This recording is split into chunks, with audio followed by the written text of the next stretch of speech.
subsídios. Lições Bíblicas Adultos. Meus queridos irmãos, eu cumprimento a todos com a paz do Senhor Jesus. Eu sou o pastor Edivaldo Pereira e você está aqui no canal Rascunho da IBD.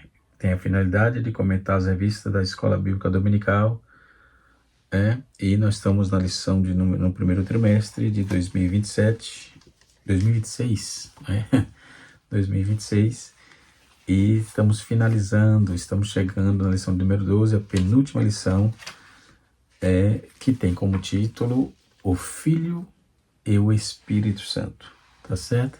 Nós vamos aprender um pouco sobre esta demanda. Lucas capítulo número 1, versículo 35, o textual da revista nos diz assim, da lição: E respondendo o anjo disse-lhe, descerá sobre ti o Espírito Santo, e a virtude do Altíssimo te cobrirá com a sua sombra, pelo que também o santo que de ti há de nascer será chamado Filho de Deus. A verdade prática nos diz: o Filho de Deus cumpre seu ministério em plena dependência do Espírito Santo, ou do Espírito, revelado a obra redentora e trinitária, revelando que a obra redentora é trinitária e o Pai envia o Filho a obedecer ao Espírito capacita, certo? Muito bem. Então, nós podemos observar na leitura bíblica em classe, a partir do versículo 26, capítulo 1, versículo 26 a 38. O primeiro tópico da nossa lição nos diz assim, o Espírito é a concepção do Filho. O segundo tópico é o Filho e a sua relação com o Espírito. E o terceiro e último tópico é a Trindade e a missão redentora. A palavra-chave dessa lição é dependência. O anúncio do nascimento de Jesus, Lucas registra que o anjo Gabriel foi enviado por Deus à cidade de Nazaré, na Galileia. O anjo visita uma jovem chamada Maria. Ele fez uma revelação surpreendente. Eis que de teu ventre conceberás e darás luz a um filho. E eis que em teu ventre conceberás e darás luz ao filho. E ainda lhe disse o nome da criança, e por-lhe-ás o nome de Jesus. Então Gabriel declara que o menino será chamado Filho do Altíssimo. Maria demonstra perplexidade, não entende, por isso, como isso poderia acontecer, uma vez que ela era virgem, não conhecia varão, como está escrito no texto, e a esse respeito o anjo lhe assegura: para Deus nada é impossível. Na sequência, o texto afirma que ela creu e na mais completa confiança e submissão declarou: eis aqui a tua serva, cumpra-se em mim segundo a tua palavra. Lucas capítulo 1, versículo 38. O segundo subtópico do primeiro tópico nos diz assim: o Espírito como agente da concepção.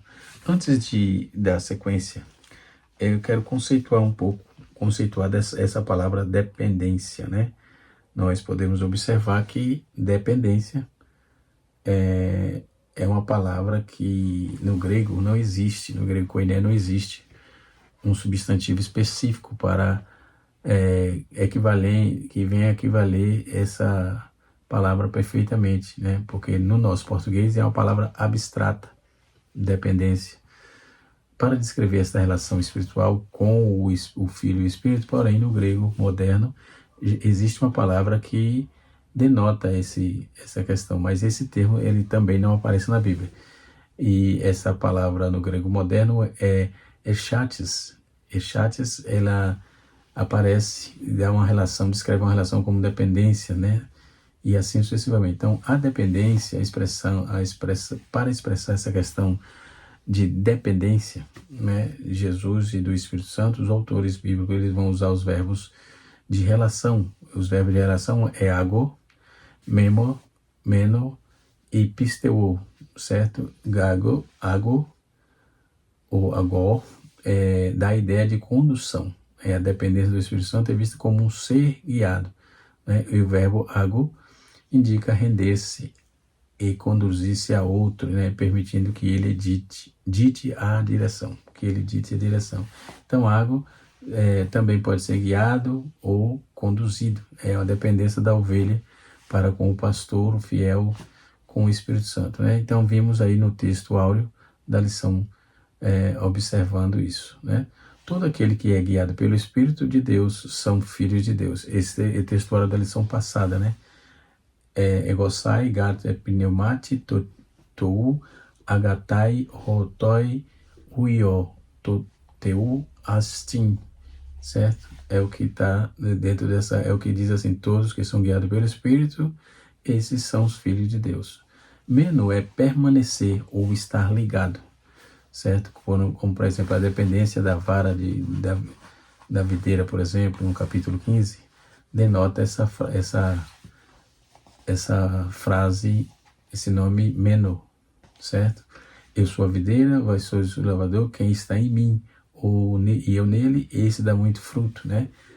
Então, ele aparece aqui, quem está em mim é Romeno Rei, ergo Romeno Rei, cargou autor atos, perei capor poli, et choris remeno, dinaste poei oldem, certo? Pisteu, que é crer e confiar, é a dependência como confiança depositada, mais comum na Bíblia, né? Então esse termo é que melhor descreve a dependência, que é pisteu, né? A dependência total do cristão, né? Ligar com respeito a Jesus e o Espírito Santo, o substantivo piste, que embora seja traduzido como fé no grego, o significado bíblico é confiança absoluta e dependência de outro, certo? Então, no grego, ter fé é depender inteiramente da fidelidade do outro, conforme Hebreus capítulo 1, versículo número 1 também. Isso demonstra com clareza. Ora, a fé é o fim do fundamento das coisas que se espera e a prova das coisas que se não vê, certo? Aí nós temos também o decore, no caso, no grego, dependência não é passiva, fica parado, mas a relação é ação de conexão contínua com Cristo e o Espírito Santo. Ele sempre é sempre descrito como verbo que indica permanecer, meno, ou estocheio, que é mostrando que a dependência é um movimento contínuo de relacionamento, né? E respondendo o anjo lhe disse, descerá sobre ti o Espírito Santo e a virtude do Espírito te cobrirá e sua sombra, pelo que também o santo que de ti há de nascer será chamado Filho de Deus, né? Nós vamos observar que nós temos termos importantes dentro disso. No caso do Espírito Santo é pneuma radion, no caso de virtude que é poder, que é dinamis, né? No caso do Altíssimo é hipsisto, no caso de cobrirá com a sua sombra é epskiasei, e o Espírito Santo é torragion, no hebraico é kadosh, né? E nós temos o Filho de Deus, que é roiosteu, Filho de Deus, ok? E quando vamos trabalhar nessa questão, dependendo de todo o contexto, força significa ter em sentido físico ou espiritual. Capacidade é habilidade ou recurso, né, para se realizar algo, e assim sucessivamente. Aí nós temos o potência, por exemplo, que é o termo técnico usado na filosofia e na ciência, né? E dando sequência aqui, no subtópico de número 2, o Espírito Santo como agente da concepção. Essa explicação que o anjo faz a Maria de como seria a concepção é singular e miraculosa, ou seja, descerá sobre ti o Espírito Santo. Então a resposta é expressa por meio de uma figura de linguagem, né, em que a segunda linha repete a ideia da primeira. Isso, assim, o Espírito está vinculado à virtude do Altíssimo, te cobrirá com a sua sombra. Contudo, como já estudado, por exemplo, a sombra se refere à presença de Deus e reporta-se à nuvem da presença divina, como na transfiguração, simbolizando o poder criativo do Espírito de Deus, né? E assim sucessivamente. No terceiro subtópico do primeiro tópico, nós temos a pureza e a santidade do Filho, não é? O anjo afirma que o Filho nascerá de Maria que ele seria santo. Então a palavra aqui é hagios, que indica a separação do pecado, consagração ao serviço divino. No caso de Jesus, por exemplo, ele designa aí um tributo divino, um atributo divino. No Salmo 99, verso 9, já desceu aí o santo e assumiu a carne, mas não o pecado, certo? Hebreus capítulo 4, versículo de número 5. Então, quando vamos trabalhar essa questão, nós podemos observar de forma veemente, né, que o texto, o anúncio do nascimento de Jesus, Lucas que faz o registro, né, essa jovem, ela é visitada pelo Espírito Santo, né, e o texto diz que por se ele é o nome de Jesus, o próprio anjo deu o nome de Jesus em hebraico é Yeshua, né, em forma abreviada em comum no período do Segundo Templo, né. O nome bíblico mais antigo de Yoshua que é traduzido em português como Josué, certo? Então o nome deriva da raiz hebraica Yasha, ou salvar, combinada com o nome de Deus, que é Yahvé, e significa literalmente o Senhor salva, ou o Senhor é salvação, ou o Senhor salva. Então no grego Jesus, e no latino Jesus, e em português Jesus. Então, e o Yoshua HaMashiach é a transliteração de Jesus, ou Messias, que aparece literalmente em Mateus capítulo 1, versículo 16. O texto diz assim: e Jacó gerou José, marido de Maria, do qual nasceu Jesus, que se chama o Cristo, né? E nós vamos observar que essa nota que é apresentada na nossa lição, pisteuo, por exemplo, é confiar, acreditar, crer, né? A dependência da confiança depositada, certo? Então, traduzido por fé no grego, significa confiança absoluta, dependência de outro e etc, né? Então, quando vamos ver no grego, ter fé é depender inteiramente da fidelidade, do outro, né? Quando vamos ver na revista Almeida, revista corrigida, no Hebreus capítulo 1, o versículo 11, versículo 1 diz assim: ora, a fé é o firme fundamento das coisas que se espera e a prova das coisas que se não vê, né? Restim, de pestim, alpissomonum, hipostase, pragmonto, elenches e blepomen, certo? É a frase do grego aqui, tá certo? Então, o termo grego bíblico, né, utilizado em Lucas capítulo 1, versículo número 27, se refere a uma jovem que é também de paternos. Paternos possui nuances importantes dentro do contexto bíblico e da cultura da época, né? Seu significado primário é virgem, se refere a uma mulher que nunca teve relações sexuais, tá certo? Seu significado cultural é uma donzela da idade de casar, ou que ainda não contraiu matrimônio. No contexto de Lucas 1, 27, o autor enfatiza a condição de Maria ao repetir as duas palavras ao mesmo versículo. O uso de partenos é reforçado, aliás, pelo versículo 34, onde Maria questiona como conceberia, né? Se ela não conhecia homem, como é que isso ia ser? Então, em relação a uma relação importante no Antigo Testamento, a tradução grega do Antigo Testamento é a Septuaginta, o paternos foi usado para traduzir a palavra hebraica alma, em Isaías 7,14, conectando com o relato de Lucas e a profecia messiânica. Eis que uma virgem conceberá e dará à luz a um filho, e será o seu nome Emanuel. Capítulo 7, versículo 14 de Isaías, né? Então, os termos gregos e hebraicos que descrevem Maria, focam na sua pureza sexual e na sua idade, né, status social, enfim. Então, o hebraico alma refere-se à jovem mulher que atingiu a puberdade e está na idade de casar, né? Então, está muito claro aqui nos textos, muito bem elaborado. O tópico de número 2 diz assim, o subtópico: O tópico número 2 fala assim, o filho e a sua relação com o Espírito Santo. Então, o primeiro subtópico é o filho e o verbo feito carne. Ao assegurar que o verbo se fez carne e a Escritura revela o mistério do Filho, né?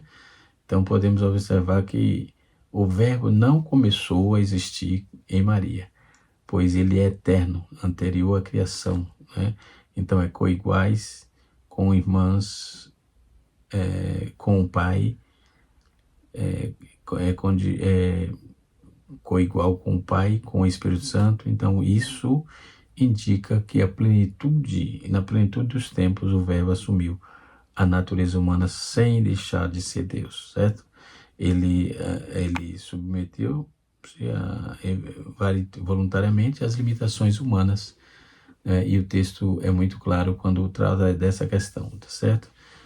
No livro A Teologia Sistemática com a Perspectiva Pentecostal, nesse livro aqui, ó, mostrar para você nas páginas de número, quem tem em casa pode consultar, esse livro aqui, ó, certo? Essa obra, quem tem essa obra de Stalin Orton, pode consultar aí nas páginas de número 332 e 333, certo? Vem trazendo uma informação interessante sobre a concepção e o batismo de Jesus. Jesus, em profundo relacionamento com a terceira pessoa da Trindade, já de início o Espírito Santo leva o efeito na concepção de Jesus no ventre de Maria, né? O Espírito Santo veio sobre Jesus, sobre o seu batismo, mas nessa ocasião, o relacionamento entre ambos assumiu um novo aspecto, né? Que some aí pela encarnação. Seria possível, Lucas capítulo 4, versículo 1, deixar claro que esse revestimento do Espírito Santo, que o Espírito Santo preparou Jesus para enfrentar a Satanás no deserto, e para inaugurar a inauguração do seu ministério terreno. Então, o batismo de Jesus, que tem desempenhado um papel crucial na cristologia, e devendo aí examiná-la, né? Com profundidade. Então, James Dunn, ele vai argumentar que Jesus foi adotado como Filho de Deus no seu batismo. Por isso, Dunn, o significado, para Dunn, o significado de Lucas 3:22 é a iniciação de Jesus como filiação divina, certo? E assim sucessivamente. Então, o tópico de número 2 vai falar do verbo, que o Filho e o verbo feito carne, né? Nós temos aí o subtópico 2, que é o Espírito Santo capacita o Filho, e nós temos o Filho e o poder do Espírito Santo, certo? No subtópico de número 2, no tópico de número 3, aliás, a Trindade e a relação e a missão redentora. Então, o Pai envia o Filho e o Espírito Santo. A salvação iniciava pelo Pai. Ele é a fonte de todo o propósito redentor. O Pai envia o Filho ao mundo, e não apenas como mensageiro, mas como ofertante, ou oferta viva, né? Então, o Filho, o Verbo eterno, assume aí a carne para sempre, né? Para cumprir perfeitamente a lei, tornar aí para si tomar para si a condenação do pecado, enfim. Então, o Espírito, por sua vez, ele não é agente passivo, mas ativo, né? Desde o princípio, ele concebe o Filho, ele não vem de Maria, ele acompanha a ordem, né? Em cada um passo que seu ministério desenvolvia no caso. Então, aplicai os méritos da redenção, certo? Ainda dando uma olhadinha na questão quanto aos tradutores da Septuaginta, né? Escolheram os paternos para traduzir hebraico alma de Isaías, né? Às vezes fixaram aí a interpretação de jovem profeta seria especificamente uma virgem. Mateus e Lucas surgem essa tradição grega, né, para enfatizar o ministério de Jesus, certo? No grego koiné, no grupo moderno, por exemplo, no grego moderno não existe o termo exclusivo, né, que expresse virgindade biológica, ou betulá. O termo original, o termo principal até hoje continua sendo o paternos. Paternos, no seu sentido técnico, paternos é a virgem biológica, certo? E então é definido como palavras de Maria.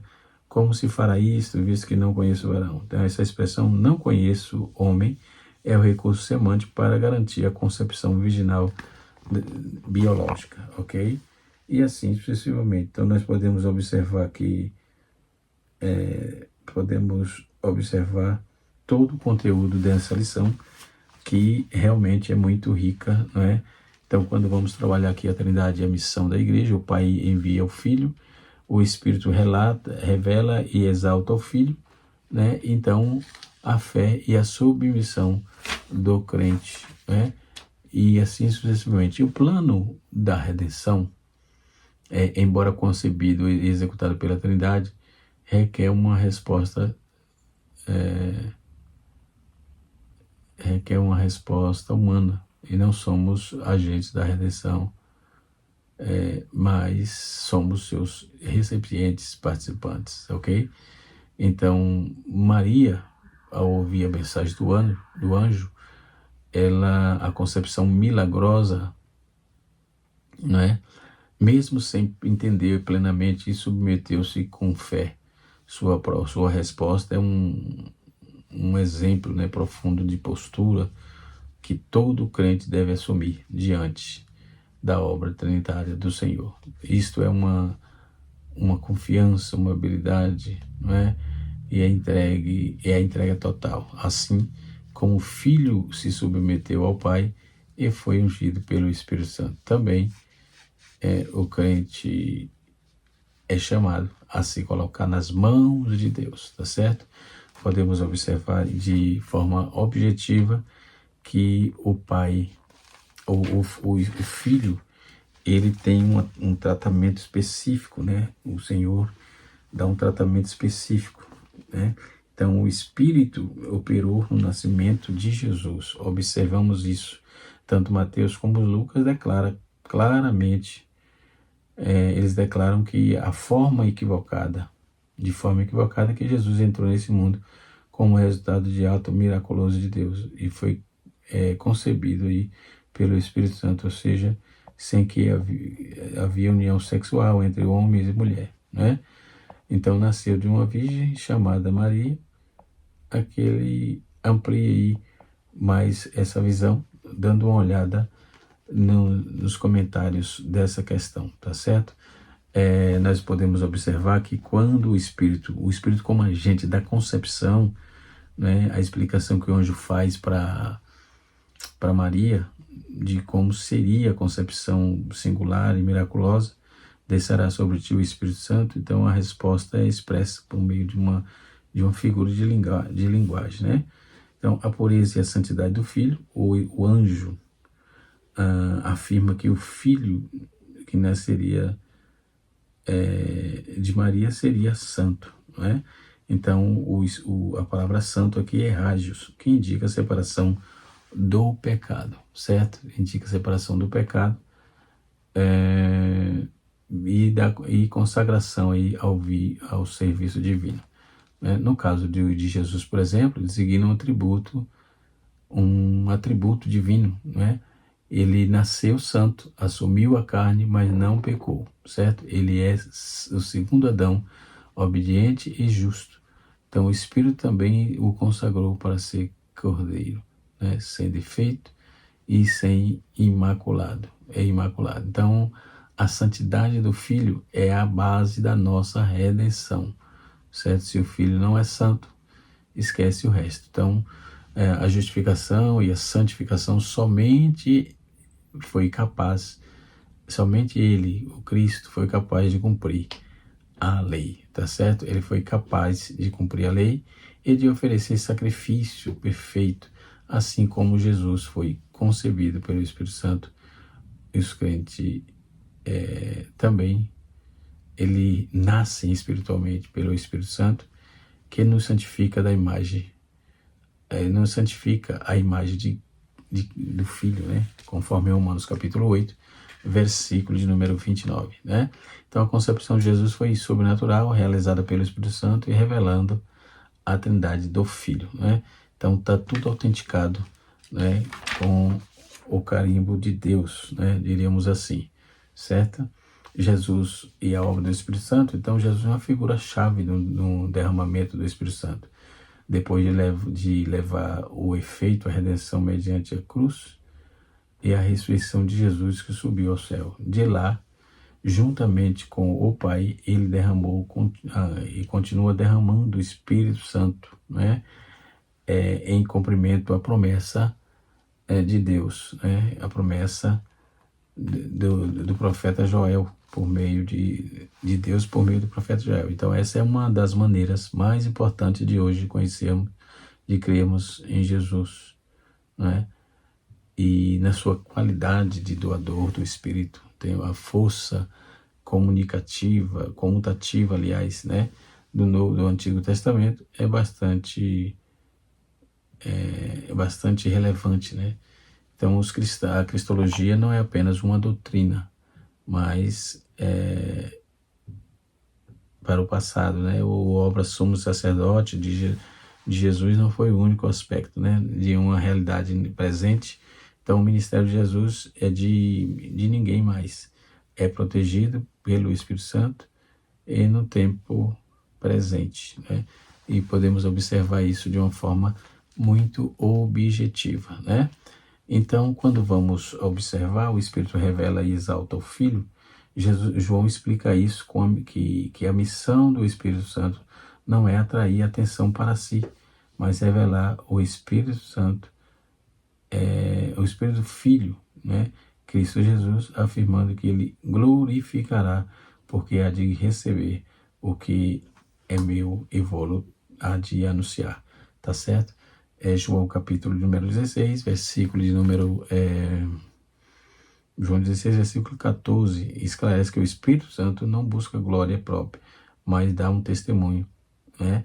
Então, o Espírito, a direção do Espírito Santo está, portanto, ligada principalmente à relação do ministério da salvação, do mistério, na verdade, da salvação, e do Cristo crucificado, né?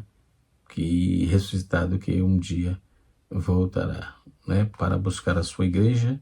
E assim esta obra genuína do Espírito Santo é profundamente cristocêntrica, né? Ou seja, portanto, como igreja não devemos aí discernir, como igreja devemos, aliás, discernir as manifestações espirituais, né? Todo quanto aponta para o Cristo, né? E nós temos aqui, se tudo que não aponta para Cristo não procede do Espírito, né?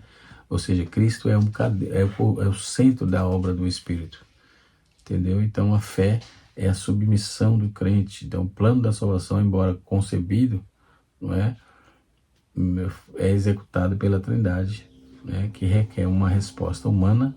Não somos agentes, né, da redenção, mas também somos seus recipientes, né, ou participantes. Então Maria, ao ouvir a mensagem do anjo, sobe a concepção milagrosa e temos aí, mesmo sem entender, né, mesmo sem entender plenamente, e submeter-se à fé, com fé, né? Então sua resposta é um exemplo de profundo conhecimento sua resposta é um exemplo profundo da postura de todo crente deve assumir, certo? Diante da obra trinitária, isto é, confiar com humildade, né, e a entrega total. E assim que o Filho se submeteu ao Pai e foi ungido pelo Espírito Santo também. Então, podemos ver que o crente é chamado para colocar as mãos de Deus, crendo que Ele é poderoso para fazer o impossível. E a resposta que Ele espera de nós é fé, é arrependimento, né, e obediência, ok? Que Deus em Cristo nos ajude, que o Senhor nos abençoe. Na lição de número 13, nós vamos estar estudando, finalizando a Trindade Santa e a Igreja de Cristo, tá certo?